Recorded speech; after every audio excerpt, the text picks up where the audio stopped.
Hello बच्चों, आज हम लोग शुरू करते हैं magnetic effect of electric current part 2 lecture. देखो बच्चे, इसमें पहले सोलेनॉइड के बारे में देखेंगे, एम्पियर्स लॉ, फिर मैग्नेटिक फील्ड वायर के कारण आउटसाइड इनसाइड क्या होता है, टोरॉइड के बारे में, शीट अगर करंट कैरी कर रहा है तो मैग्नेटिक फील्ड क्या होगा, motion of a charge particle in a magnetic field क्या क्या फॉर्मूले आते हैं, और फिर force on a current carrying wire और दो वायर के बीच में कितना फोर्स लगता है, मैग्नेटिक मोमेंट के बारे में देख लेंगे और टॉर्क के बारे में देख लेंगे, फॉर्मूला रिवाइज करेंगे और कुछ कंसेप्ट हुआ तो वो भी डिस्कस कर लेंगे। ठीक है, तो शुरू करते हैं। देखो बच्चे, सोलेनॉइड, ये बायट-सवार्ट से ही इसका प्रूफ आता है सोलेनॉइड का, हालांकि एम्पियर से भी आता है, लेकिन बायट-सवार्ट से हम ये भी बता सकते हैं कि किस एंगल के किस सिचुएशन पे रखा हुआ है, ज्योमेट्रिकल वेरिएशंस के हिसाब से भी हम रिजल्ट दे सकते हैं। तो सोलेनॉइड का जो रिजल्ट होता है बच्चे, मान लो कि ये हमारे पास सोलेनॉइड है, करंट जो है इसमें इस तरह से बाहर बाहर जा रहा है और इस तरह से करंट जो है वो अंदर अंदर जा रहा है। ठीक है, अब बहुत लोगों को ये डायग्राम ही समझ में नहीं आता बच्चे, इसका मतलब है कि इस तरह से करंट आया इधर है, ऐसे ये इस तरह से हमारे पास सोलेनॉइड है, करंट बाहर आ रहा है, करंट अंदर जा रहा है, करंट बाहर आ रहा है, करंट अंदर जा रहा है, करंट बाहर आ रहा है, करंट अंदर जा रहा है। ठीक है, ये सोलेनॉइड है, इसी का डायग्राम ये वाला बना हुआ है। अब हम आगे बताते हैं तुमको कि यहाँ पे ऐसा मान लेना कि ये θ1 है, ये θ2 है, इस कोने पे θ2 है। फॉर्मूला मैग्नेटिक फील्ड का लिख लेना, mu naught I n divided by 2, cos याद रखना, कॉस लगता है और θ2 माइनस कॉस θ1। अब तुमसे अगर पूछा जाए कि भाई हमको सेंटर पे बताओ, तो सेंटर पे क्या आ जाएगा, सेंटर पे तुम क्या रखोगे वैल्यूज़ को, देखो बच्चे सेंटर पे θ1 0 हो जाएगा और θ2 कितना हो जाएगा, उधर ये पूरा इस तरह से इनफाइनाइट ऐसे चला गया तो क्या हो जाएगा, सेंटर पे हम निकाल सकते हैं mu naught I N by 2 cos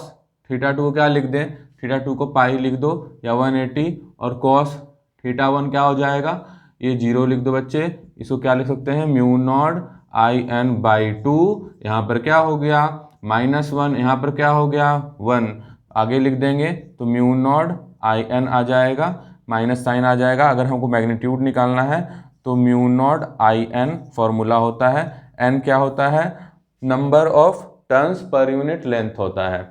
अब देखो, अगर हमको बोला जाए इंड पॉइंट पर बताना है, हम यहाँ पर निकाल लिए, यहाँ पर का फॉर्मूला क्या आया, म्यू नॉट आई एन आया, यहाँ पर निकालना है इंड पॉइंट पर, तो क्या करोगे, θ1 को देखो 0 ले लेना, इंड्स पर क्या करना बच्चे, θ1 को 0 ले लेना और θ2 को क्या ले लोगे 90 डिग्री, वैल्यू रख दो इसमें, mu naught I n divided by 2, यहाँ पे रख लेते हैं कॉस θ2 को क्या बोला 90, θ1 को क्या ले लोगे 0, आगे बना लो mu naught I N by 2, ये तो तुमको पता है 0 हो जाएगा, ये 1 हो जाएगा, आ जाएगा mu naught I N by 2, minus में मैग्नीट्यूड ले लेते हैं तो mu naught I N by 2 हो जाएगा बच्चे।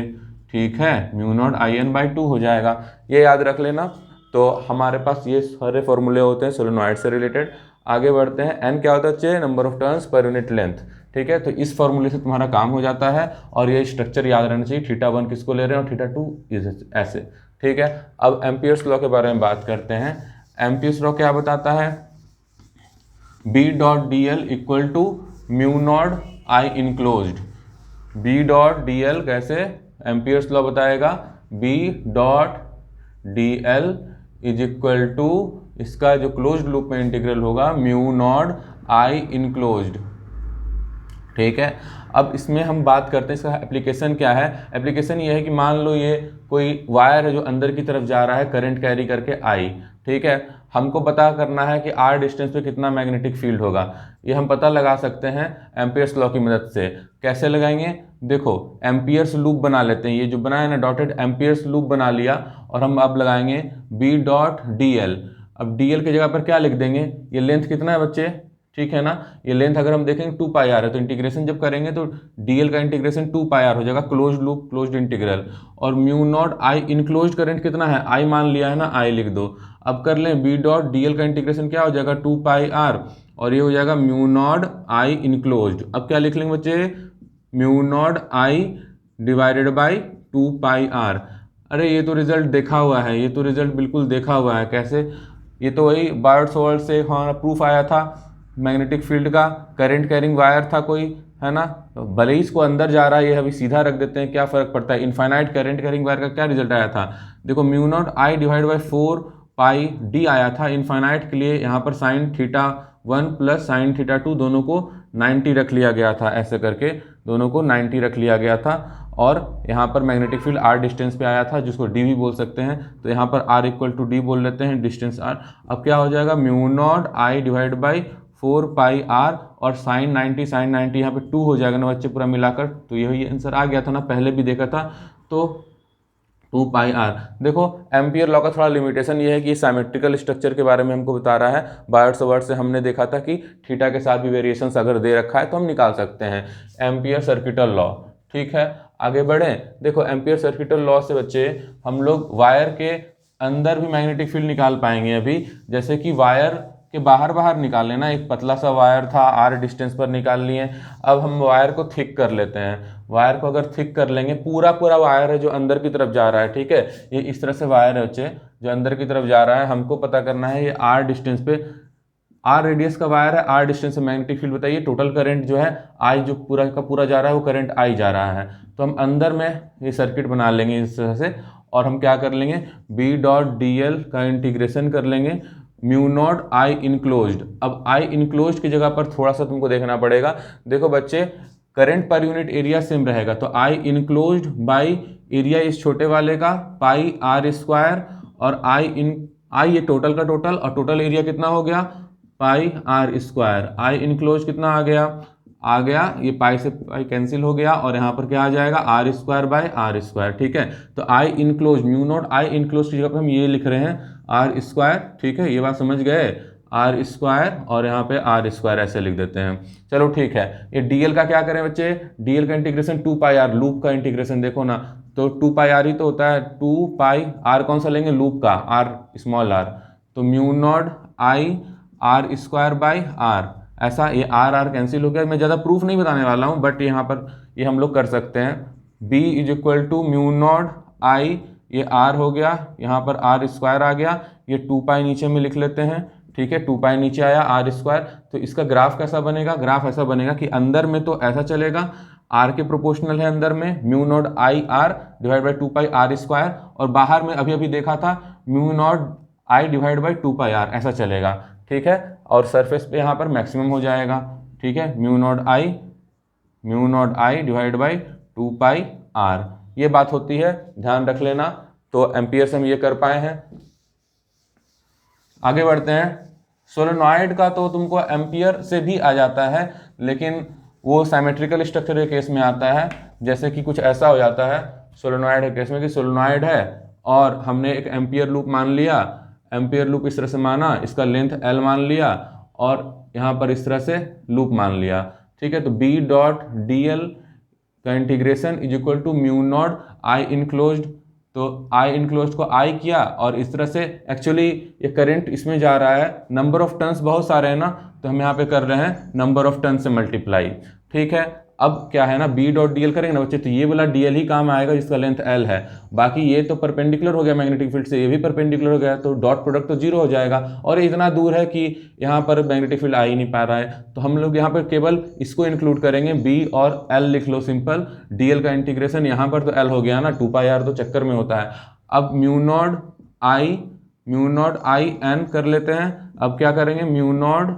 आई एन नंबर ऑफ टर्न्स है ये, डिवाइड बाय एल, इसी को तो कहते हैं नंबर ऑफ टर्न्स पर यूनिट, आ गया, तो म्यू नॉट आई एन, इससे भी आ जाता है,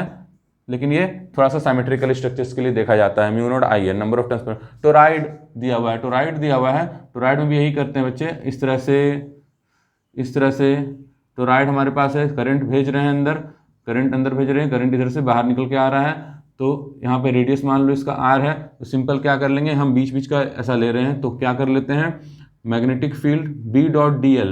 एल यहाँ पर जो होगा ना, मैं डायरेक्ट यहाँ पे लिख सकता हूँ, डी एल का इंटीग्रेशन 2 पाई आर हो जाएगा, 2 पाई आर, ठीक है। म्यू नॉट आई इनक्लोज्ड में क्या लिख लेते हैं, आई इनक्लोज्ड में आई तो है, लेकिन नंबर ऑफ टर्न्स एन है, ठीक है। तो हम क्या कर लें अब, b is equal to mu naught I n divided by 2 pi r, ये तो वही बात है, बस नंबर ऑफ टर्न्स पर यूनिट लेंथ में हमारे पास n की जो वैल्यू है, स्मॉल n की वैल्यू, वो l नहीं है, वो 2 पाई r हो जाएगा,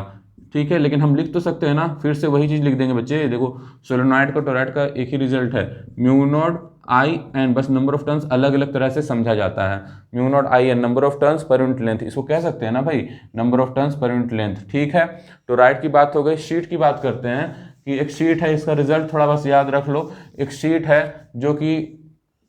यहाँ पर से करंट बाहर की तरफ जा रहा है शीट से, और हमको ये डीएल लेंथ का थिकनेस दिया हुआ है, और ये पूरा का पूरा भी लेंथ दिया हुआ है, और हमको मैग्नेटिक फील्ड बताना है। जो मैग्नेटिक फील्ड आएगा वो देखो, थंब का डायरेक्शन इधर करंट आ रहा है, थंब का डायरेक्शन देखो, मैग्नेटिक फील्ड इधर आ रहा है। इसका जो वैल्यू दिया जाता है मैग्नेटिक फील्ड का वो बड़ा सिंपल सा है, म्यू नॉट k/2। अब ये k क्या है बच्चे, k है जो करंट कैरी हो रहा है ना, बस इस डीएल एलिमेंट में करंट जो कैरी हो रहा है वो k dl करंट कैरी हो रहा है। इस तरह से तुमको दिया भी रहेगा, टेंशन की बात नहीं है। जो ये करंट कैरी हो रहा है वो k dl करंट कैरी हो रहा है। तो हम लोग यहाँ पर जो फॉर्मूला लिखेंगे म्यू नॉट k/2 लिख देंगे। ये शीट है बच्चे, शीट का मतलब समझ रहे हो, ये पूरा का पूरा इस तरह से ऐसे ऐसे करंट इधर आ रहा है, करंट इधर आ रहा है, करंट इधर आ रहा है ना। यहाँ पर हम कुछ डिस्टेंस पे, मान लो x डिस्टेंस पे, यहाँ पर यूनिफॉर्म ही चल रहा है थ्रू आउट, तो हम कोई डिस्टेंस का मैटर नहीं है, लेकिन हम फिर भी बता रहे हैं इस पॉइंट पे मैग्नेटिक फील्ड इधर आया है, जिसका म्यू नॉट k/2 वैल्यू होता है। और के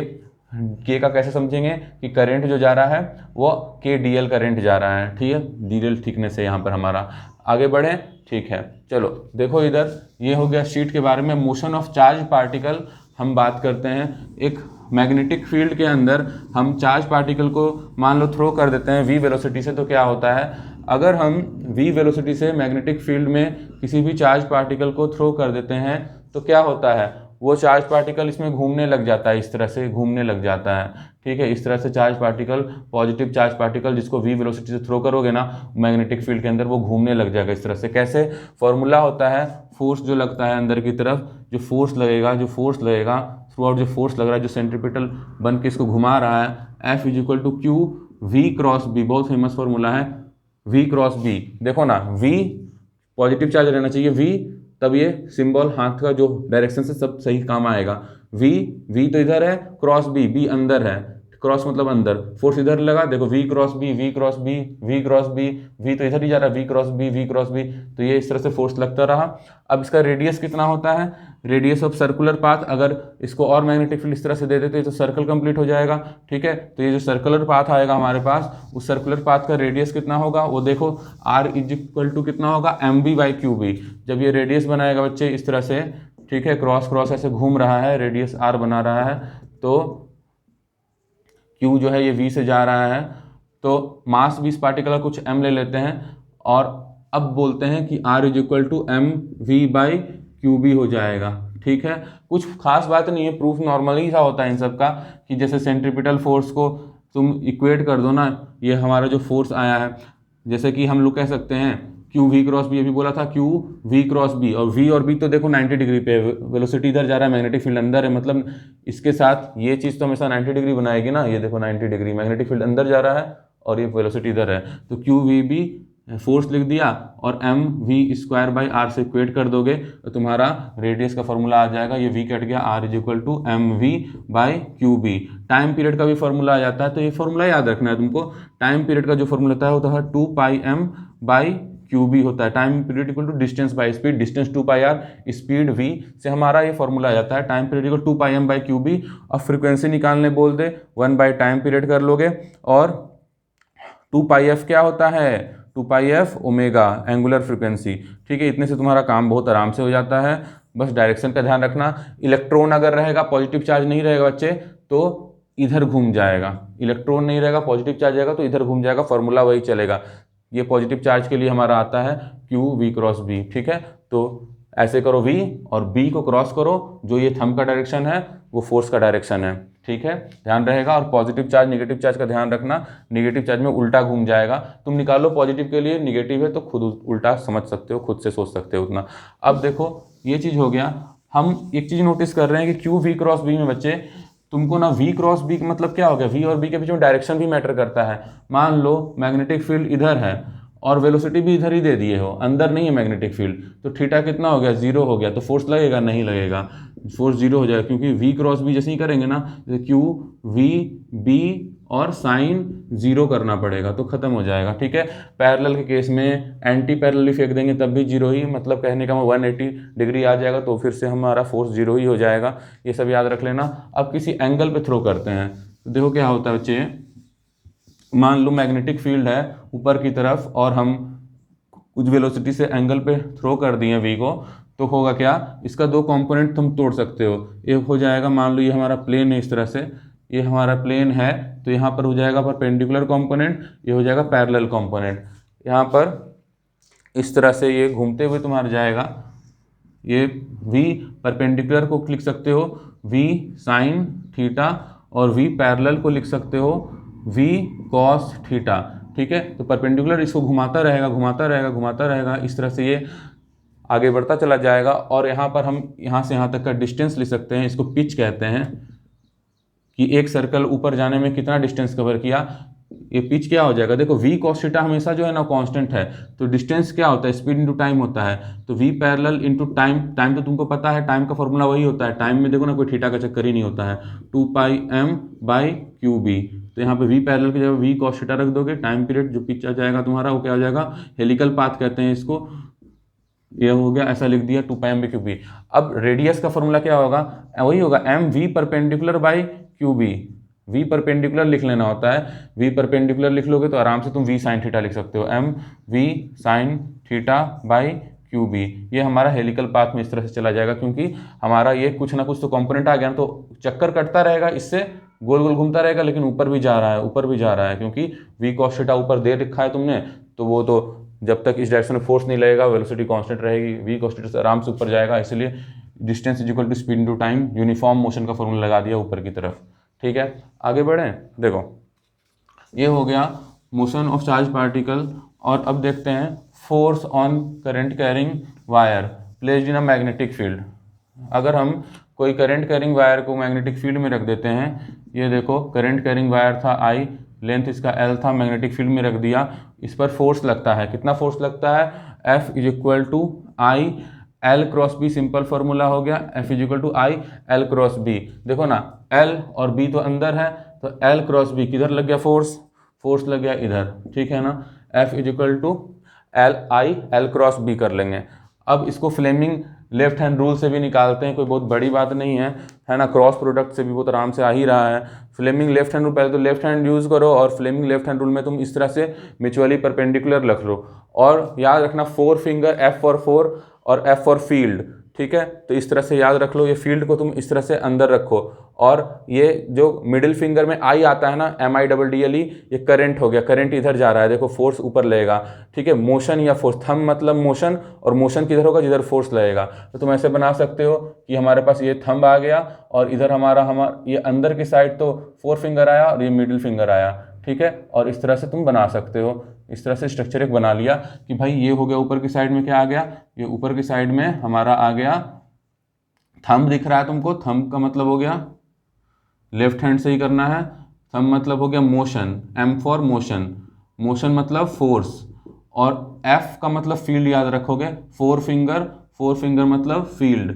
मैग्नेटिक फील्ड। ठीक है, तो एक्चुअली अंदर जा रहा था ना, ठीक है, तो हम इसको ऐसा दिखा देते हैं, ये हमारा हो गया, ये वाला अंदर जा रहा है, तो ये हो गया फील्ड, FIELD, फील्ड हो गया, चलेगा। और इधर जो है ना हमारे पास ये मिडिल फिंगर है, और मिडिल फिंगर से हमको I रहता है ना, मिडिल फिंगर में MIDDLE, मिडिल फिंगर में I रहता है, तो I फॉर करंट होता है। तो ये हमारा फ्लेमिंग्स लेफ्ट हैंड रूल है, उससे करने की ज़रूरत भी नहीं है तुमको, तुम L क्रॉस B लगाओ, टेंशन खत्म करो, लेकिन राइट हैंड से लगाओगे। ठीक है, L का डायरेक्शन करंट के डायरेक्शन में होगा, L क्रॉस B करो, B अंदर की तरफ है एंड एक पाम रूल भी होता है, कुछ बहुत बड़ी बात नहीं है कि भाई ऐसे करो ना कि L करो, और जो पाम है ना वो मैग्नेटिक फील्ड की तरफ फेस करना चाहिए, मैग्नेटिक फील्ड की तरफ, मुट्ठी बंद करने की भी जरूरत नहीं, मैग्नेटिक फील्ड की तरफ फेस करना चाहिए। ठीक है, मतलब इस तरह से, अब थंब अपने आप तुमको फोर्स दे देगा, बस ये जो तुम्हारा जा रहा है फिंगर सारे वो करंट के डायरेक्शन में जाए, और ये जो पाम है ऐसे नहीं जाए करंट, जैसे तुम्हारी तरफ आ गया ना पाम, इधर मैग्नेटिक फील्ड थोड़ी है, मैग्नेटिक फील्ड इधर है, अंदर की तरफ है, तो बस फोर्स ऊपर आ जाएगा, थंब से फोर्स पता लगता है। ठीक है, याद रखना। अब इसका थोड़ा सा इंटीग्रल फॉर्म भी होता है, उसको तुम देख सकते हो, आई ऐसा करके डी एल क्रॉस बी भी होता है। ठीक है, डी एल क्रॉस बी का मतलब हो जाता है इंटीग्रेशन करना पड़ सकता है। कैसे करना पड़ सकता है, देखो मान लो इस तरह से तुम्हारे पास लूप दिया हुआ है आर्बिट्री शेप का, तो तुम ए से लेके डी तक में पूछा गया कि बताओ भाई मैग्नेटिक फील्ड, तो चलो अपनी जगह पर जो भी है तुम ए से लेके डी तक में बताओ, ए है ये और ये डी है, तो तुम क्या कर लेना, पॉलीगॉन लॉ वेक्टर एडिशन कर लोगे, कुछ बहुत बड़ी बात नहीं होती है। मैं डिस्प्लेसमेंट वेक्टर इस तरह से बना लेना, इसका जो लेंथ होगा ना, मान लो इसका लेंथ है ए डी, यही लिख देना, कोई बहुत बड़ी बात नहीं है। ठीक है, चुपचाप ज्वाइन करो, तो आई यहाँ पे ए डी लिख दो बच्चे, क्रॉस बी लिख दो, खत्म हो जाएगा बात, ए डी क्रॉस बी लिख दो, लेंथ पॉलीगॉन लॉ से निकाल। आगे बढ़ें, देखो अगर पूरा क्लोज लूप है तो क्या हो जाएगा भाई, क्लोज लूप है तो पॉलीगॉन लॉ से क्या हो जाएगा, डीएल का इंटीग्रेशन 0 हो जाएगा, तो बस ऐसा आ जाए तो फोर्स भी 0 हो जाएगा। आगे बढ़ते हैं बच्चे, देखो अगर दो वायर है उसके बीच में अगर फोर्सेज लग रहे हैं तो कैसे हम लोग क्या फॉर्मूला याद रखते हैं, फोर्स पर यूनिट लेंथ का फॉर्मूला आता है उस केस में, फोर्स पर यूनिट लेंथ। देखो यहाँ पे करंट जा रहा है I1, ये करंट जा रहा है, यहाँ करंट जा रहा है I2, यहाँ पर डिस्टेंस है R, तो फोर्स पर यूनिट लेंथ होता है, एक जो वायर है दूसरे वायर पे लगाएगा,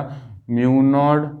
I1 I2 divided by 2 pi R formula होता है, और एक डायरेक्शन में जा रहे हैं ना तो ये अट्रैक्ट कर लेते हैं। ठीक है, कंसेप्ट ऐसा कुछ होता है कि ये करंट जा रहा है ऊपर की तरफ, तो मैग्नेटिक फील्ड इधर तो बाहर आया, लेकिन इधर मैग्नेटिक फील्ड इस वायर के कारण अंदर आया, मैग्नेटिक फील्ड इधर पूरा अंदर आ रहा है। ठीक है, अब वही वाली बात हो गई कि एक वायर I2 करंट कैरी कर रहा है, मैग्नेटिक फील्ड में रखा हुआ है, मैग्नेटिक फील्ड कितना आ गया इस वायर के कारण, तो mu not I1 divided by 2 pi R आ गया ना इस वायर के कारण, और यहाँ से हम फोर्स निकाल सकते हैं, फिर फोर्स पर यूनिट लेंथ निकालेंगे तो mu not I1 I2 divided by 2 pi R कर देना। अट्रैक्टिव सेम डायरेक्शन में अट्रैक्टिव होगा, अपोजिट डायरेक्शन में रिपल्सिव हो जाता है, सेम डायरेक्शन में अट्रैक्टिव याद रख लेना, याद रखने में कोई दिक्कत नहीं। करंट कैरिंग वायर में मैग्नेटिक मोमेंट का क्या करते हैं बात, देखो अगर एक हमारे पास लूप है इस तरह से, ठीक है, मान लो कोई लूप है, उसका एरिया ए दे रखा है तुमको, तो हमारे पास इसका मैग्नेटिक मोमेंट आता है जो आई इंटू एरिया होता है, जो करंट कैरी कर रहा है इंटू एरिया, इसका डायरेक्शन होता है परपेंडिकुलर टू द सरफेस। देखो बच्चे एरिया को ऐसे घुमाओ, करंट के डायरेक्शन में घुमाओ अपने हाथों को, ठीक है, और एरिया को ऐसे घुमाओ, तुम्हारी तरफ आ रहा है तो ये हमने बना दिया मैग्नेटिक मोमेंट का ऐसा आ गया। अगर नंबर ऑफ टर्न्स बहुत सारे हैं, ठीक है, मान लो सर्कल भी है बहुत सारे हैं, तो क्या आ जाएगा NIA हो जाएगा, और सर्कल है तो एरिया क्या हो जाएगा, एरिया हो जाएगा पाई R स्क्वायर, मैग्नेटिक मोमेंट का फॉर्मूला हो गया। अब इस लूप को हम कोई मान लो मैग्नेटिक फील्ड में रख देते हैं, तो मैग्नेटिक फील्ड में रख के क्या होगा, इस पर लगता है टॉर्क। ठीक है, अगर एक लूप को तुमने मैग्नेटिक फील्ड में रख दिया इस तरह से, मान लो एरिया ये मैग्नेटिक मोमेंट हो, थीटा डिग्री का एंगल बना रहा है, मैग्नेटिक फील्ड है, मैग्नेटिक मोमेंट तुमको निकालने आ गया, ठीक है ना, IA या NIA जैसा भी, तो टॉर्क लगता है वो M क्रॉस B लगता है, M क्रॉस B कर लेना, और थीटा तुमको दिखा दिया गया, ये टॉर्क से घूम जाता है। ठीक है, मैग्नेटिक मोमेंट की बात हो गई और टॉर्क की बात हो गई, तो इन बातों को ध्यान रखो, है ना, बेसिकली ये फॉर्मूला चलते हैं, और कुछ बातें अगर करना होगा तो हम नेक्स्ट लेक्चर में कर सकते हैं। चलो तब तक के लिए टेक केयर, बाय।